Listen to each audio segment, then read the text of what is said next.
September 21, 2025 ട്രെസ്റ്റോയിലെ പരിശുദ്ധ കന്യക. പാദുവ വോൻസോയിലെ തന്റെ വീട്ടിലേക്ക് പോകുകയായിരുന്ന ജിയോവാനി സെലോ എന്ന വഞ്ചിക്കാരന് 1468 സെപ്റ്റംബർ 21 പരിശുദ്ധ കന്യക പ്രത്യക്ഷപ്പെട്ടു. വൈകുന്നേരം ബോർഞ്ഞി പാലത്തിന് അടിയിൽ എത്തിയപ്പോൾ വഞ്ചി നിർത്തി അതിൽ കിടന്നുറങ്ങുകയായിരുന്നു ജിയോവാനി. പാതിരാത്രിയിൽ 3 പ്രാവശ്യം ഒരു സ്ത്രീ വിളിക്കുന്ന ശബ്ദം കേട്ട് അവൻ ഉണർന്നു. അവൻ ഒരു സുന്ദരിയായ സ്ത്രീയെ കണ്ടു. അവൾ അവനോട് തന്നെ അനുഗമിക്കുവാൻ ആവശ്യപ്പെട്ടു. ട്രെസ്റ്റോയിലെ ഗ്രാമപ്രദേശത്തേക്ക് നടക്കുമ്പോൾ താൻ പരിശുദ്ധ കന്യകാ മാതാവാണെന്ന് വെളിപ്പെടുത്തി.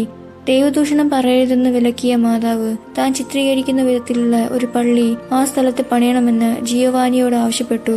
ഈ ദർശനം മറ്റുള്ളവർ സ്ഥിരീകരിക്കുന്നതിന് വേണ്ടി മാതാവ് ഒരു കത്തി ജിയോവാനിക്ക് കൊടുത്തു. അത് നിലത്തു കുത്തിയപ്പോൾ തറയിൽ നിന്നും രക്തപ്രവാഹമുണ്ടായി.